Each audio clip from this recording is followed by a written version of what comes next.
Hello and welcome to another episode of the Weed and Wrestling Podcast. I am your host, Rebel Professor Ryan Barton Lash, the eccentric enigma, along with my co-host, Laniya. Woohoo! And we got Ooh. Monday Night Raw here, coming to you April 14th. live April 14th, 2025 from Sacramento, California. It was a good one. Yeah, we got some interesting stuff that happened on the show here for sure. Starts out in the night with a Gunther promo. Which is unexpected. He doesn't Yeah. really talk. Yeah. I was just waiting for him to put somebody in a sleeper. Yeah. I was really like, what's happened? He's talking like nothing's gonna happen. Oh my god, he's just talking. Yeah. Pretty much said screw everything, and said none of you are worthy of even lacing my boots, and that he didn't regret beating the shit out of Jimmy, that he was in full control, and he loved it. Yeah, he came out with that fire. First of all, again, I think that's the most I've heard him talk. Yeah, Like, it's been a while since he's talked. Yeah, like consecutively at one time, and like he definitely does it. It was the best promo he's ever dropped to me. Like he actually made himself seem like a character. Like Yeah. he's got instead of just being this guy that comes and puts people in random sleeper holds or gets intercontinental championship, and we're all like, why? You know? Yeah, he gave himself some character work there. And it definitely does a lot for me. For like, I didn't really feel Guns before. I'm like, it's the tall Austrian kind of doughy guy, yay! But now it's like, oh, his name, you know? Yeah, I like Gunther. The whole reason I even like got into Gunther was, and really even got back into wrestling was because of WWE 2K23, and I was like, just like looking through it, I was like, who the hell is Gunther? Yeah, I'll face off against him. He doesn't look like much, and then like Ludwig Kaiser came out, which that one thing I want is I want Ludwig Kaiser to announce him at WrestleMania. I mean, that'd be cool. Because I miss that announcing. I demand all your attention and gratitude. Yeah, he definitely had a presence of his own. Yeah. But I gave the promo a 6. I gave it an 8. Right on. Again, that was the first time I heard Gunther like go that far. That's what I want to see on the road to WrestleMania.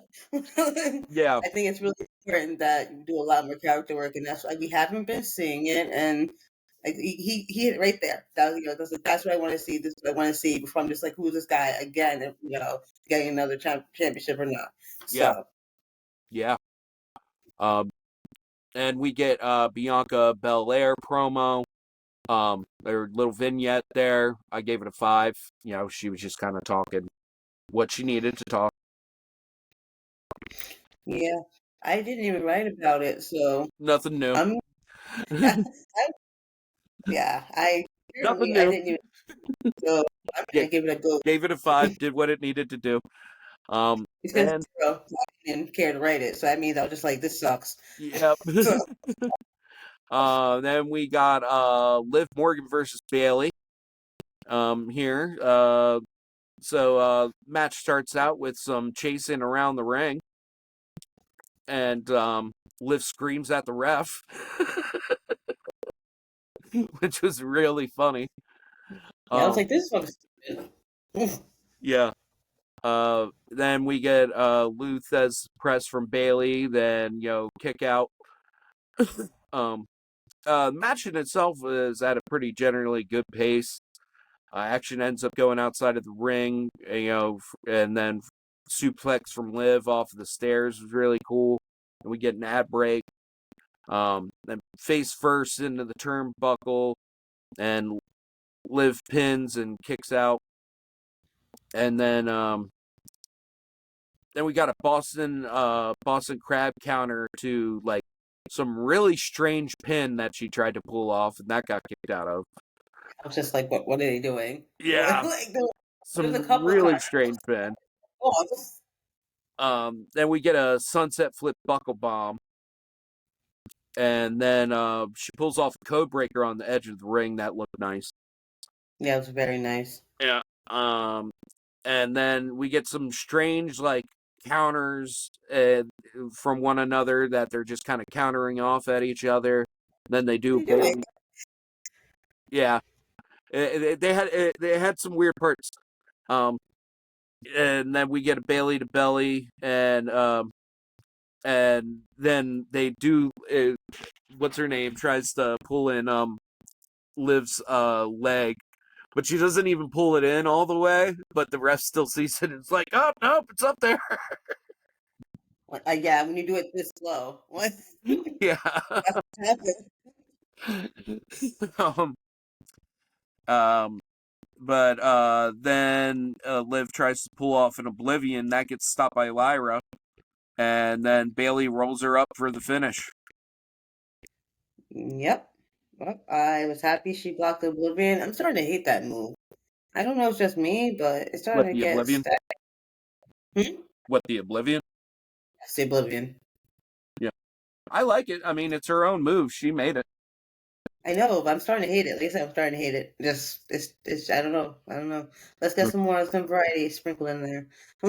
Yeah, fair enough. I But mean, I but give the match a 5. I think it just kind of did what it needed to do. yeah, I gave it a 6.5. Fair enough.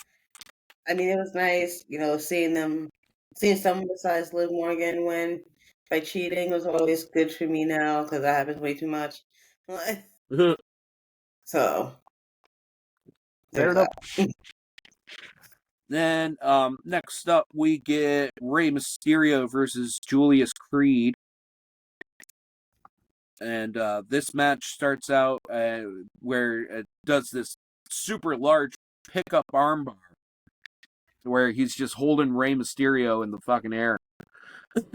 um, but then it gets to just like some like really standard boring back and forth stuff.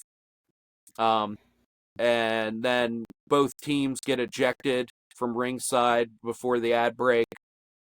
Then we get a Hurricane Rana to the outside, and baseball slide gets caught into a suplex, where he like walks him up the stairs up to the shoulder post, and then he ends up getting smashed up into the shoulder post. We get a midair catch that gets reversed into a tornado DDT. Then El Grande Americano comes out. There's an eventual 619 finish, and an Americano pulls off that flying headbutt. I give the match a 4. Everything before Grande Americano came out was sloppy as fuck. I expected so much better. I give that shit a 3. They lucky they Fair. got 3 from me. Fair. Next, get a little War Raiders vignette. Gave that a 5. Then a New Day vignette. Gave that a 5. They just kind of did what they needed to do. Didn't really say And anything. okay, cool. Let's move on. Yeah. And then we get AJ Styles versus Karrion Kross.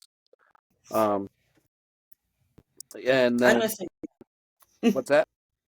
I'm gonna say it now. They are missing a big opportunity to make them fake brothers. They can do Undertaker in such a better way here, especially because the way they're playing off each other, like a rivalry type thing already. They can Mhm. slowly play in there that they're half brothers or full brothers and make it so much more eventful. Yeah, Like that'd they be really interesting. missed opportunity. Just annoying. Yeah, we get Because AJ Styles chants and stuff while they start out yelling at each other in the ring, um and then Scarlett like came up and assisted for a second, and then Karrion Kross I just wrote is hilarious, just the way he was acting in the ring. yeah. Then we get a standing drop kick to baseball slide. and then a leg chop, out, and then then he gets driven into the barrier twice. We get an ad break, and from there, coming back, we get a final prayer, aka Death Valley Driver. Right. We'll call it a final prayer for you, Carrie, and I like you. Carrie, and then he fakes an ankle sprain, which was great. I love old school shit like that. Yeah, it was ridiculous and hilarious. I loved it. I Yeah. loved it. And then there's series of punches and kicks from AJ. Cross stops him with a DDT. Get a knee to the spine that looked really bad. Phenomenal forearm comes in for the finish. And then Logan Paul comes out talking shit. And then gets the stupid video package. And then it gets the reverse DDT to fucking carry and then gets the pulverizer, which that move looks great. Yeah, the move does look great. So I hate Logan Paul. Actually, I stopped writing after Logan. I was like, and then Logan Paul came out, and I stopped. That's what I wrote. So I was just Fair like, I'm enough. done with this. You don't need to see him all the time. Yeah, I gave the match a 7.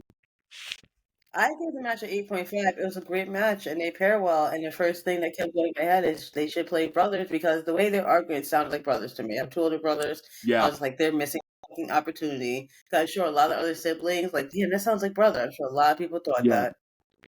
Yeah, no, that would be interesting. And they look similar, like, they have same like mannerisms and everything. They could definitely pull that off. Yeah. And they look similar, like And facially. and little note that didn't make, but I had sent you the video of Karrion Kross posting on Instagram after the match, making this really great, heartfelt, just promo, just about how he's even though he's from Las Vegas, he doesn't have a match, but he gets to wake up to a naked Scarlett Bordeaux. And she's like, which, like, you know what? Right on, dude. Right on. Wear that badge. yeah, it makes you happy. AJ brother. But I also get where he's coming from, to where he talks in that to where if AJ Styles doesn't beat Logan Paul, what should he be? Should he become a YouTuber or a wrestler? And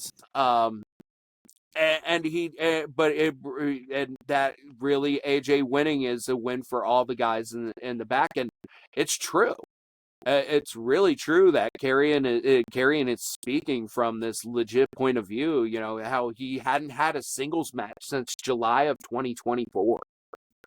Yep.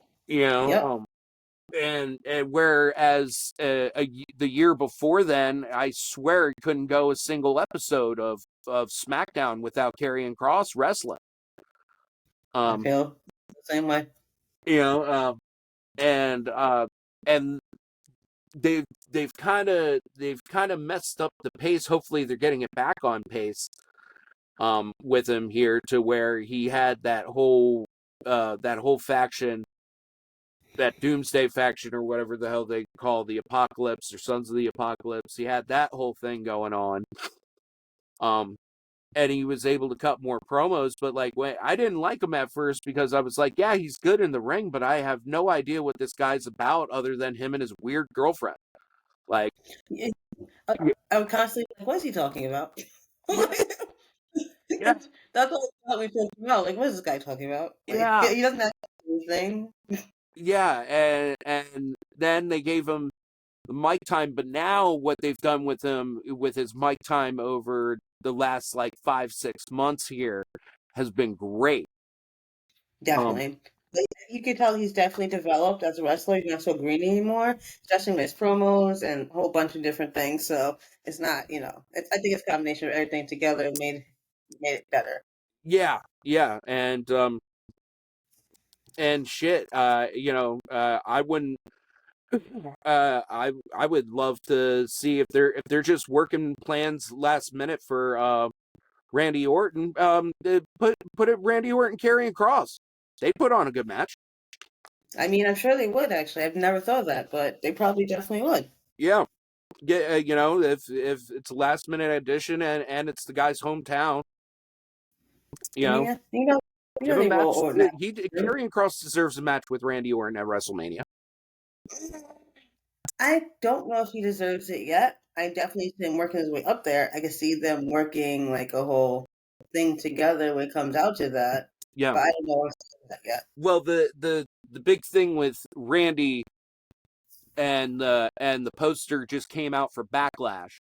Oh, And he's on the poster for Backlash because it's going on in St. Louis. So makes sense. the idea is that Cena's going to win at WrestleMania, and the first person to challenge him is going to be Randy Orton.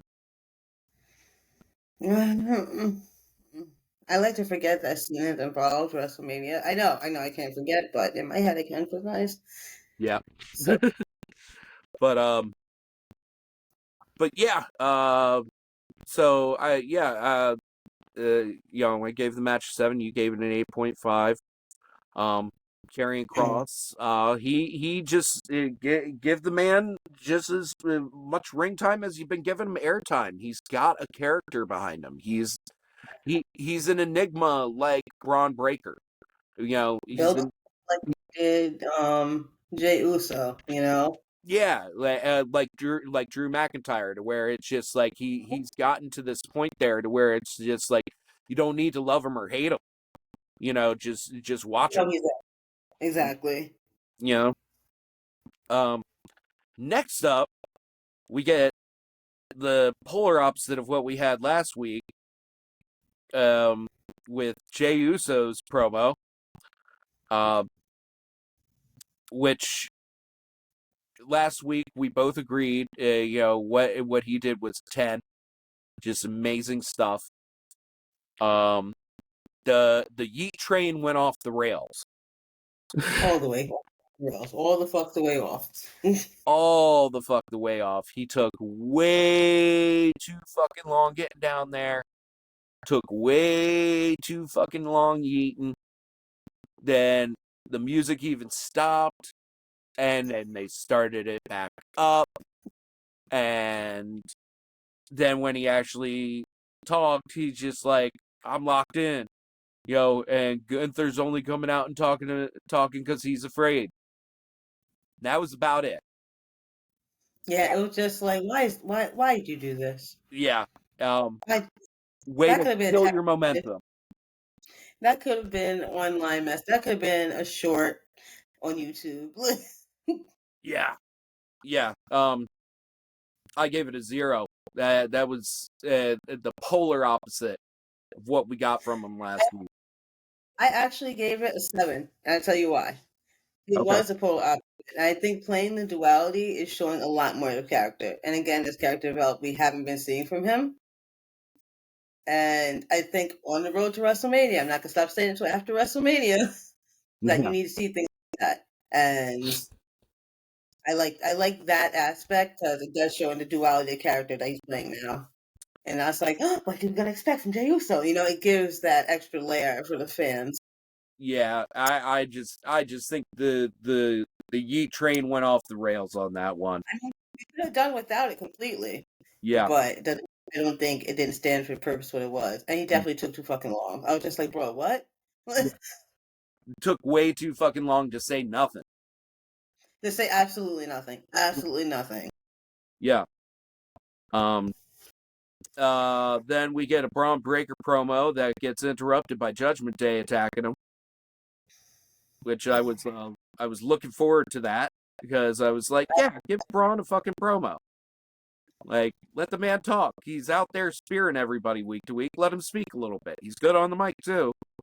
Yeah, we talked about this, how he is good on the mic, and because he has both, he can do both. He can be the spear guy and the guy in the mic. Let him do that. Let him establish himself as someone that can do both. Don't let him Yeah, drown in any direction. yeah, but the attack from Judgment Day was just completely pointless. But it leads into Penta versus Finn Balor, Yep. and this match, it's good, but it's still short. Given Yeah. what all happens, we get Penta drop kick to Senton on the outside. Does that handstand kick of his, which I love. Get chops. Sunset flip gets reversed into a basement drop kick, which looked really cool. They caught each other with the sling blade. It was like sling blade on sling blade action. Then Penta pulled off the sacrifice, and that's when Braun Breaker comes out. He attacks Finn. And Finn wins DQ by spear. And then Penta stops the spear and gets into a springboard crossbody. I wasn't able to take a whole lot of individual notes because these guys were moving at such a good, fast pace. The whole match. They definitely were. I did have a big note that I took. Why the fuck do they need Carlito to run away every day? Yeah. That's I mean the way they use him is obnoxious, but at this point, why is he even there? He literally just comes there to be comic relief and then run away. Yeah. Why do you need him like his character like that? I don't think you need him in Judgment Day. Well, you don't need Judgment Day at all as a fraction. But can you please get Carlito the fuck out of there? Every Yeah. time I see him, I don't like you. I don't like you. Yeah. Yeah. But I gave the match a 6.5. I gave it a 5.